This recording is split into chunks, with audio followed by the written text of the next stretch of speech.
नुसल्ली व नुसल्लिमु अला रसूलिहिल करीम। अम्मा बाद फ़अऊज़ु बिल्लाहि मिनश शैतानिर रजीम। बिस्मिल्लाहिर रहमानिर रहीम। इन्नल्लाह अश्तरा मिनल मुमिनीना अनफुसहुम व अमवालहुम बिअन्ना लहुमुल जन्नह।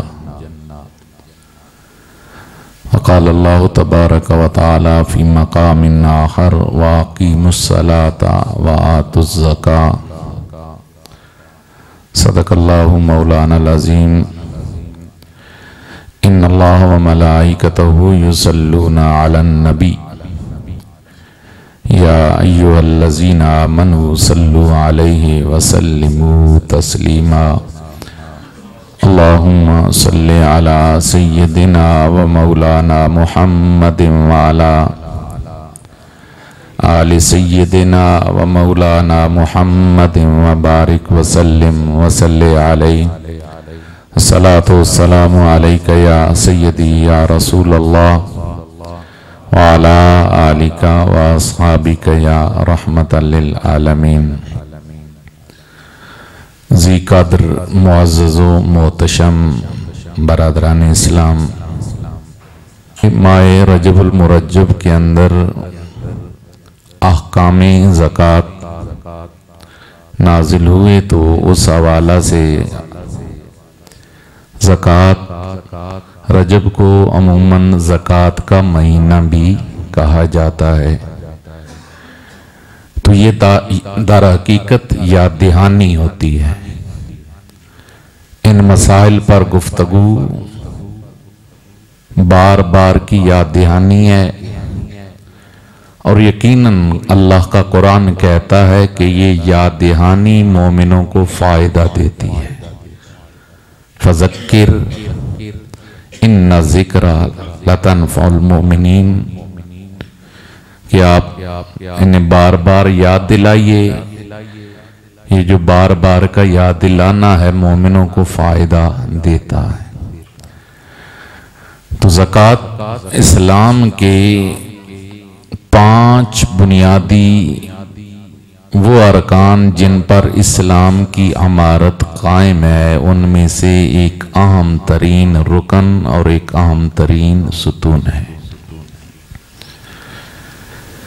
ये कोई नफली आमाल में से नहीं, बल्कि ज़कात फ़र्ज़ आमाल में से है। और ये बात हमें ज़रूर ज़हन में रखनी चाहिए कि इबादात में से, ये बहुत आम बात है, इबादात में से अल्लाह को जो पसंदीदा तरीन इबादात हैं वो फ़र्ज़ इबादात है। क्योंकि हम लोग बाज़ औक़ात नफली चीज़ें बहुत ज़्यादा करते हैं और फ़राइज़ का इतना एहतमाम नहीं करते। मसलन शब बरात आती है, शब कदर आती है, तो रात भर नफल, और हो सकता है उसी रात की इशा भी न पड़े और फजर भी न पड़े। अल्लाह को जो पसंद थे वो उसने हम पर फर्ज किए, लाजम किए। तो उसने हम पर लाजम वही चीज की है ना जो उसे पसंद थी। तो फराइज जो इबादात हैं वो अल्लाह की बारगाह में पसंदीदा तरीन है। नमाजों में से पसंदीदा तरीन नमाजें 5 वक्त की नमाजें हैं। इन्फाक़े फ़ी सबीलिल्लाह में से पसंदीदा तरीन अल्लाह की राह में जो खर्च करना है वो ज़कात है। ज़कात इसका माना है पाक करना, परवान चढ़ाना, मैल कुचैल को दूर करना। अल्लाह रब्बुल आलमीन ने ये बहसीयत मुसलमान हम सब का ईमान और हमारा यकीन है कि हमारे पास जो कुछ है वो अल्लाह का अता करता है। बेशक कहें, हमारी जान, हमारा माल, ये सब अता करदा है अल्लाह करीम का। अब जब अल्लाह करीम ने हमें दिया तो वो उसकी मर्जी है, जब चाहे ले ले। गोया हम अमीन हुए जान के भी और माल के भी। हमारी जाने, हमारे माल हमारे पास अल्लाह की अमानत है। और अमानत का आपको हुक्म है कि अमीन का काम होता है उसकी निगरानी करना, हिफाजत करना, और उसकी जिम्मेदारी होती है कि जब मालिक मांगे उसको वापस करे। ये जिम्मेदारी होती है। अब जब हमारी जान अल्लाह की अमानत है, वो एक अलग बात से मैं सिर्फ इशारा कर रहा हूं, वो जब मांगे हमें उसकी राह में अपनी जान पेश करनी चाहिए। इसी बुनियाद पर उलमा फरमाते हैं कि जिहाद अल्लाह का जब हुक्म आ जाए तो फिर घरों में छुपना नहीं चाहिए, अपनी जानों का नजराना अपने मालिक के हुजूर पेश करना चाहिए। इसी तरह हमारे पास जितने माल हैं, थोड़े से लेकर ज्यादा तक, ये सब अता है अल्लाह की और हमारे पास अमानत है अल्लाह करीम की। अब चाहिए तो ये था कि जब उसका हुक्म आता तो हम सारा माल अमानत मालिक को वापस करते, और वो अगर हमें ये कह देता कि जो कमाते हो वो सभी मेरी राह में खर्च करो, तो ये गलत नहीं था। लेकिन उस करीम ने करम फरमाया, मेहरबानी फरमाई। उस मालिक ने हमारे ऊपर जो कमाया, जो मिला, वो सब खर्च करने का हुक्म नहीं दिया। उसने पहला करम ये फरमाया है मेरी अता, तुम्हारे पास अमानत है, लेकिन मैं तुमसे सारा नहीं लेता। जितना कमाते हो उसमें से एक थोड़ा सा हिस्सा तुम्हें कहता हूं कि मेरी राह में खर्च करो। और वो थोड़ा हिस्सा क्या, वो मुख्तलिफ चीजों में मुख्तलिफ हिस्से उसने मुकर्रर किए। फरमाया जो साल भर में कमाते हो उसमें से 40वां हिस्सा मेरी राह में खर्च करो। यूं समझ लो तुमने सारा माल मेरी राह में खर्च कर दिया है। तुम्हारी जो बाकी अमानत का बोझ था वो अदा हो जाएगा, तुम्हारा माल सारा पाक हो जाएगा। ये जो तुमने थोड़ा सा दिया है ये भी तुम्हारे माल को कम नहीं करेगा। मैंने ज़कात का माना ही बढ़ोतरी रखा है, ये तुम्हारे माल को बढ़ा देगा। अब अल्लाह करीम ने 40वां हिस्सा, और फिर उसके लिए भी ये नहीं कि जो कमा रहे हो फौरन देते चले जाओ। उस पर भी अल्लाह करीम ने हमारे लिए आसानी रखी। अब आप समझें इस बात को कि हम जिस चीज को बोझ समझ रहे होते हैं वो अल्लाह की तरफ से कितनी बड़ी आसानी है। अल्लाह करीम ने ये नहीं फरमाया कि अभी तुमने 1000 कमाया है तो 1000 में से 40वां दे दो। पहले उसकी एक मखसूस हद बयान की कि इतना माल कमा लो, फिर उसमें से हिस्सा निकालना, और वो भी फौरन नहीं, बल्कि वो इतना कमा लो और उस कमाने के बाद उस पर पूरा साल गुजर जाए तो तब जाकर तुम्हारे ऊपर ज़कात अदा करना लाजिम होगा।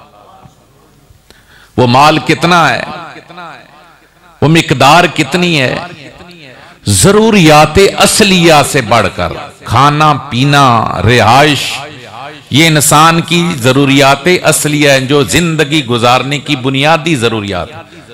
उनसे हटकर अगर किसी आदमी के पास 7.5 तोले सोना या 52.5 तोले चांदी जमा हो जाए, और जमा होने के बाद उस डेट से आने वाली साल की उसी डेट तक साल पूरा गुजर जाए।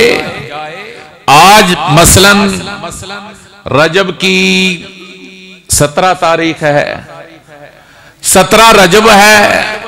आज अगर आप निसाब के मालिक हुए तो आने वाले साल 17 रजब को अगर उतना ही निसाब या उससे जायद निसाब आपके पास मौजूद है तब जाकर ज़कात करने का अदा करने का हुक्म दिया गया, फौरी नहीं दिया गया। और उस पर अल्लाह करीम ने कर्म ये फरमाया ये मेरा हिस्सा है, मैं ले रहा हूं, और सुन लो ये भी मुफ्त में नहीं ले रहा, मैं खरीदार बन जाता हूं, तुम बाय बन जाओ, मैं मुश्तरी बन जाता हूं, तुम बेचने वाले बन जाओ। और अल्लाह करीम ने कुरान में बयान किया, फरमाया इन्नल्लाह अश्तरा मिनल मुमिनीना अनफुसहुम व अमवालहुम, कि बेशक अल्लाह ने खरीद लिया है मोमिनों से उनकी जानें और उनका माल।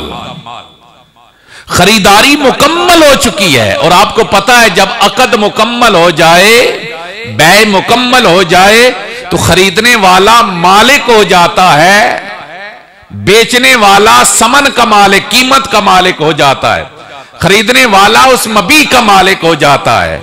अल्लाह फरमा रहा है मैंने ये अकद मुकम्मल कर लिया है, था मेरा, चाहता तो मुफ्त में लेता, लेकिन मैं मुफ्त में नहीं ले रहा, तुम बेचो, मैं खरीदता हूं, और बदले के अंदर फरमाया तुम्हें बिअन्न लहुमुल जन्ना, जो मेरी राह में अपना माल और जान बेच देगा, मैं बदले के अंदर उसे नेमतों वाली जन्नत अता फरमाऊंगा।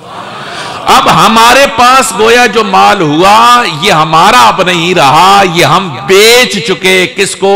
अल्लाह करीम को। और उसकी अल्लाह करीम ने फिर उसके लिए भी हर एक पर लाजम नहीं किया, ज़कात हर एक पर हर हाल में वाजिब नहीं है। और ये बात याद रखें, ज़कात फर्ज है। ज़कात क्या है? फर्ज वो चीज होती है जिसके लाजम होने के अंदर किसी भी तरह का कोई शक्को शुबा ना हो। कुरान मजीद फुरकान हमीद के अंदर 82 मकामात पर अल्लाह का एक हुक्म भी काफी है, एक बार फरमाना भी काफी है। 82 मकामात पर अल्लाह करीम ने नमाज के साथ ज़कात की फर्जियत का जिक्र फरमाया है, दोनों के इकट्ठे लाजम होने का जिक्र फरमाया है। और फिर अल्लाह करीम ने जब लाजम कर दिया तो याद रख लें, फिर जो फर्जियत होती है उसका जो इनकार करने वाला होता है वो काफिर होता है। एक है फर्ज को तर्क करना, मसलन नमाज है, एक आदमी छोड़ता है, एक कहता है जी नमाज जरूरी ही नहीं, एक है आदमी ज़कात नहीं दे सकता या नहीं दे रहा, कुताही कर रहा है, और एक कहता है जी ये कोई जरूरी शय नहीं।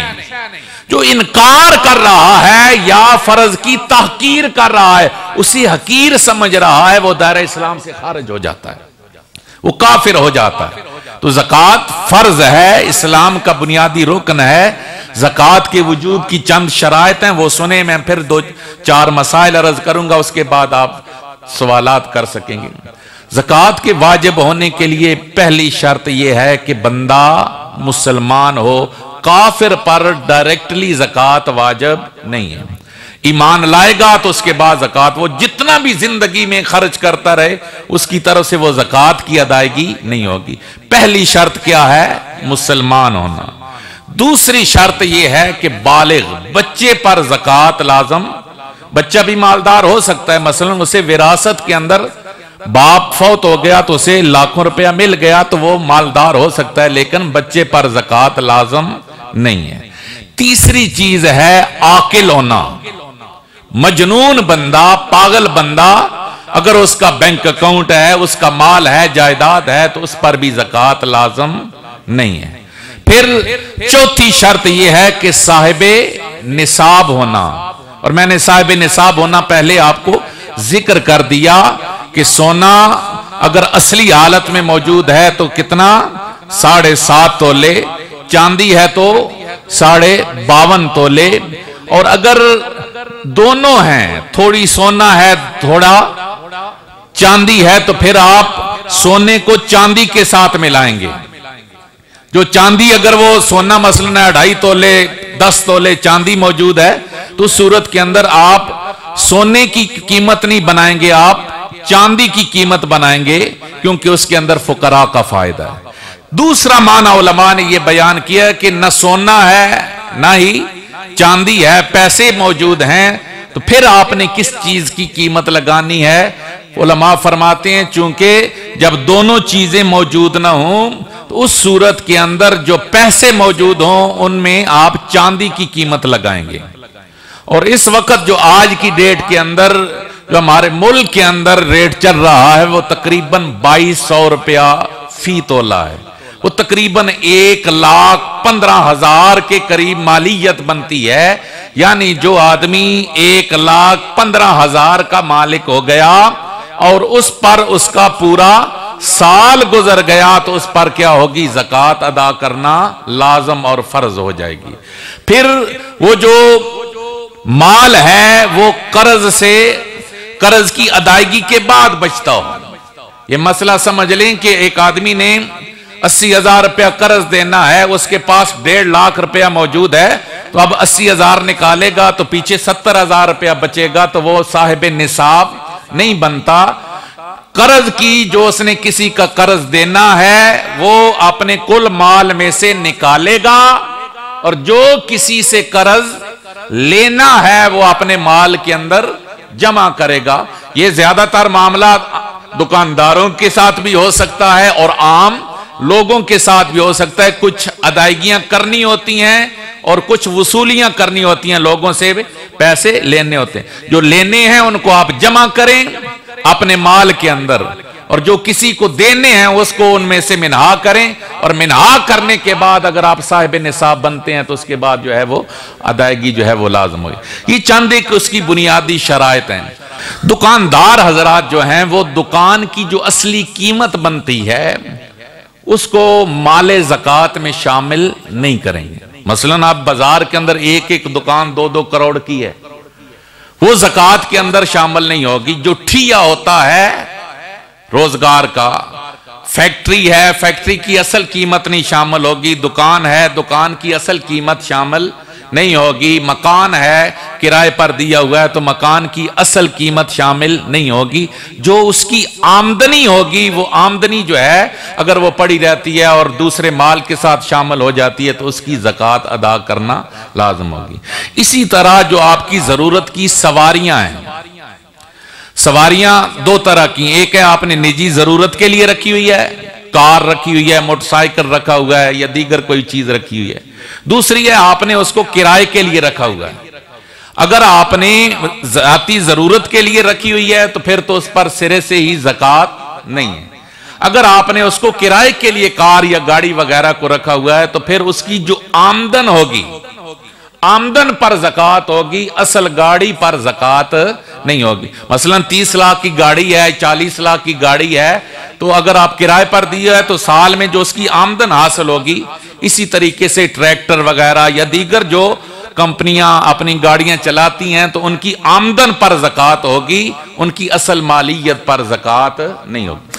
हाँ, एक आदमी ने कारोबार के लिए गाड़ियां खरीदता है जैसे शोरूम्स वगैरह, उस सूरत के अंदर वो गाड़ियां अब माले तिजारत में उसकी अगर 10 गाड़ियां बनती हैं तो वो 10 गाड़ियों की जो कुल कीमत बनती है उस सारी कीमत में से जो है वो अदा करेगा। इसी तरीके से अगर आपने जमीन का कोई प्लाट खरीदा हुआ है, वो अगर आपने अपनी रिहायश बनाने के लिए, मकान बनाने की नीयत से खरीदा हुआ है तो फिर उस पर ज़कात नहीं है। लेकिन अगर आपने कारोबार की खातर के चंद दिनों के बाद इसको बेच दूंगा, तिजारत की खातर खरीद कर रखा हुआ है, तो उसकी जो मौजूदा मालियत बनती होगी उसके मुताबिक उस पर ज़कात अदा करना लाजम होगी। जानवरों की जो ज़कातें हैं वो चूंकि उसकी अब ज़रूरत नहीं है, वरना 30 बकरियों के अंदर 1 बकरी है और 40 गायों के अंदर 1 गाय है और 5 ऊँटों में 1 ऊँट की जो है ज़कात, वो एक लंबे मसाइल हैं। फिर ज़कात की एक किस्म उशर है। आनाफ के नजदीक जमीन में से जो कुछ निकलता है, जमीन में से जो कुछ निकलता है, अगर वो आसमानी पानी से सैराब होते हो तो उसका 10वां हिस्सा, अगर ट्यूबवेल वगैरह से या खुद मेहनत से उसे को सैराब किया जाता है तो फिर उसका 20वां हिस्सा देना लाजम है, चाहे वो माल कम हो या ज्यादा हो। आप अबा में से जो साहिब निसाब बनते हैं जरूर अपना अपना हिसाब लगाया करें, और जो दोस्त साहिब निसाब नहीं बनते उनके लिए एक खास गुजारिश है कि आप अपने दोस्तों को दावत दें, खैर की दावत, नबी करीम सल्लल्लाहु अलैहि वसल्लम का फरमाने ज़ीशान है, जो खैर पर रहनुमाई करता है वो ऐसे ही है जैसे वो खुद खैर कर रहा है, वो खुद नेकी कर रहा है। आप अपने दोस्तों को ज़कात की अदायगी की तलकीन करें। आपका दोस्त अच्छा दोस्त जो मालदार है, साहिब निसाब है, और फिर उसमें से मैं दावत के तौर पर आपकी खिदमत में अर्ज करूंगा कि उसे दारुलूम की तरफ ज़कात की अदायगी की तलकीन ज़रूर करें। अपने दोस्त अहबाब को आपको ज़रूर, आप सिर्फ दावत दे देते हैं, एक है मेरी दावत देना, एक है आपका दावत देना, ये दोनों का फर्क होगा। हम जब दावत देते हैं तो उन्हें पता है ये मदरसे वाले, इनका ताल्लुक मदरसा के साथ है, लेकिन आप देंगे तो उसका और ज्यादा फायदा होगा। आप खुद अपने अपने मालों की जरूर अंदाजा लगाएं, हिसाब करें, और अगर हमारे तलबा हैं वो भी इस बात की तरफ तवज्जो दें, हमारे दीगर शहर के जो दोस्त हैं वो भी दें, अपने अपने अजीज़ व अकारिब को ये ज़रूर तलकीन करें। कुरान मजीद ने जब इतनी अहमियत बयान की है तो दूसरी जानब अजाब भी बयान किया है। इरशाद बारी ताला है, आखिर में आयत करीमा सुन लें, फरमाया अल्लज़ीन यकनिज़ून अज़्ज़हाबा वल फिद्दता वला युनफिकूनहा फी सबीलिल्लाह फबश्शिरहुम बिअज़ाबिन अलीम यौम युहमा अलैहा फी नारि जहन्नम फतुक्वा बिहा जिबाहुम व जुनूबुहुम व ज़ुहूरुहुम हाज़ा मा कनज़्तुम। अल्लाह करीम इरशाद फरमाते हैं, ये माल जो तुम जमा करके रखते हो, यकनिज़ून अज़्ज़हाबा वल फिद्दता, सोना चांदी जो जमा करके रखते हो, वला युनफिकूनहा फी सबीलिल्लाह, और जो अल्लाह के रास्ते में खर्च नहीं करते, मेरे महबूब उन्हें दर्दनाक अजाब की खबर सुना दीजिए। जब कयामत के दिन उसे जहन्नम की आग के अंदर तांपा जाएगा, उनके चेहरों को, उनके पहलुओं को, उनकी पुश्तों को उसी सोना चांदी पैसे से दागा जाएगा, और अल्लाह की तरफ से आवाज आएगी, हाजा मा कनज़्तुम, ये है वो तुम्हारा माल जो तुम जमा करके रखते थे और अल्लाह की रास्ते में खर्च नहीं करते। ये कुरान का कती हुक्म है, इरशाद है। इसलिए खुद ज़कात देने वाले बनिए, अपने अहबाब को ज़कात की तलकीन कीजिए।